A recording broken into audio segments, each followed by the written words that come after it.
I'm Marvin Jackson along with Miss Antreice, and she is from Charlotte, so she knows all about the CIAA tournament. It's Yes. been here how long? Oh, it's been here actually 9 years. 9 years, and I hope that it remains here in Charlotte. Well, you know, this is championship night, and it's just been a lot of action. But before this, there have been a lot of things going on all week, right? Oh man, it's so much to do during CIAA. Not only is so much food, you have the fan experience. They have so many celebrities coming through, signing autographs, taking pictures with the fans. You have food, you have vendors, and of course you have the basketball games. All right, and you hear all the excitement going on as the Livingstone men have taken the championship. Yes. And the women were Shaw. That's right. And matter of fact, the Livingstone men, this is their first CIAA title ever. All right. Well, as a Charlotte resident, talk about the excitement that's been happening for the last 9 years here. The excitement that's been happening the last 9 years, you know, it brings a lot of, as far as the economy for Charlotte, of course, CIAA is a great thing.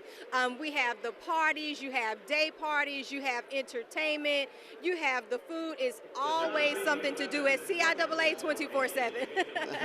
All right, and the CIAA, of course, has a new commissioner. This is her second tournament. Yes. And she's handled it very well. Yes. And I got a chance to spend some time with her. Yes, absolutely. Yeah. So we're going to take a break, and when we come back, we'll have the new commissioner of the CIAA. So don't go away. More Metro Scene CIAA tournament when we return. Hey everybody, this is Demetria McKinney, aka Janine from Tyler Perry's House of Pain, and now Monica on the Ricky Smiley Show. And I'm going to let y'all in on a little secret. I'm supposed to be here representing TV1 on behalf of the Ricky Smiley Show, but I came here to support these athletes. The women's game was phenomenal. The Bears won. I was cheering for them. The men's game is about to start. CIAA is an extension of where we have come from. It's absolutely amazing that they're celebrating our youth the way that they are celebrating HBCUs. You got to come out here. You have to witness the electricity. You got to witness the passion. You got to witness the growth. You got to witness the future. Get out here. You won't be disappointed.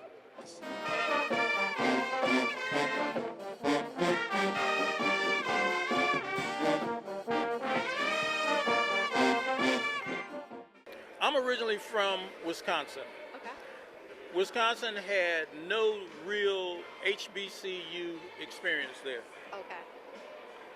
When I came to Virginia Union, I was immediately exposed to all of the history, all of the pageantry, everything involved with CIAA. Right.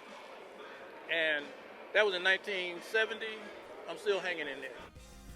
Hello, my name is Alicia Butler. I'm a senior at Johnson C. Smith University, and this is my first year actually working with the CIAA tournament as a media intern. And Ms. McWilliams, as the commissioner of the CIAA, I really look up to her. I want to have a future in athletics for the CIAA or for collegiate athletics, and I just look to her as a good mentor. All right, I am with Jacqui McWilliams, the CIAA Commissioner, and thanks for joining us, Jacqui. Oh, thank you for having me. It's a pleasure. All right. It's been a long time since we first met. You were working in the CIAA, you went to the NCAA, and now you're back here again as the top person. Yeah. And talk about that. Did you ever think that you would be in that position? You know, I want to say yes. Mm-hmm. When I went to the NCAA, you know, after I left the CIAA and I worked at Virginia Union, worked at Norfolk State, Morgan State, had the opportunity to work on several committees and get some exposure and get to know, you know, people who are great in the business. I fast-tracked, you know, in the business, and when I went to the NCAA and realized how much I missed the CIAA. I didn't know if it was CIAA, but I knew I wanted to be a commissioner. I liked the conference setting. Wow. But as I started working and building and growing in the NCAA, in my mind I knew one day I'd be the next CIAA commissioner. And when I say that, I don't say that with, it's humbling, because when it actually happened and when I heard the former commissioner was leaving and the position was going to be open, you know, not knowing what they were going to do with the position, I was nervous. And as my friends would say, don't get nervous now, you've been talking about what you're going to be. And I really spoke this position into existence.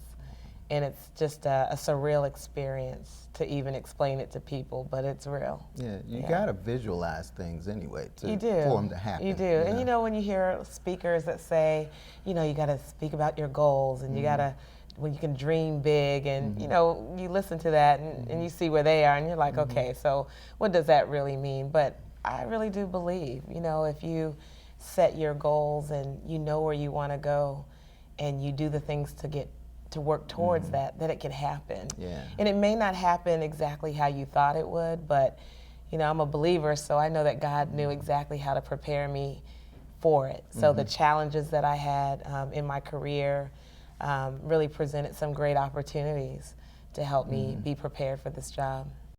Being a woman coming to this conference, there are only a few women out there.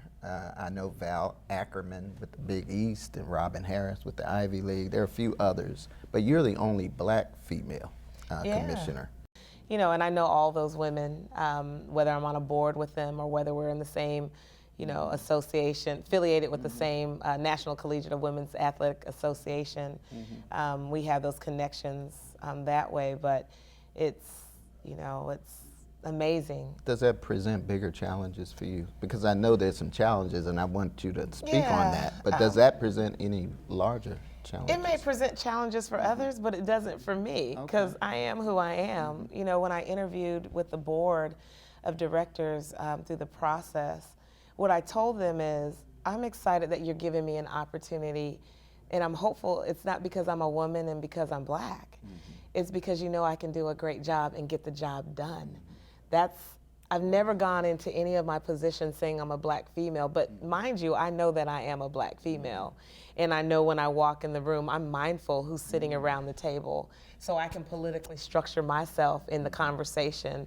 You know, people have their perceptions on how we respond and how we act and how, you know, so maybe the weight, if I ever feel any, is that I have young people or people who want to be in the profession, who want to be commissioners, or who might even admire me because I'm in this position, that I carry it the way that they would be proud of me, and that they want to not be me, but understand that I'm in a position where they could be. And I'm a mentor from a distance or a mentor close up, because I've had those, and male or female, white, whatever. I've had great people that I've watched on how they've carried themselves through the profession that really have helped me. So, you know, it's a blessing. It's history and legacy for my family.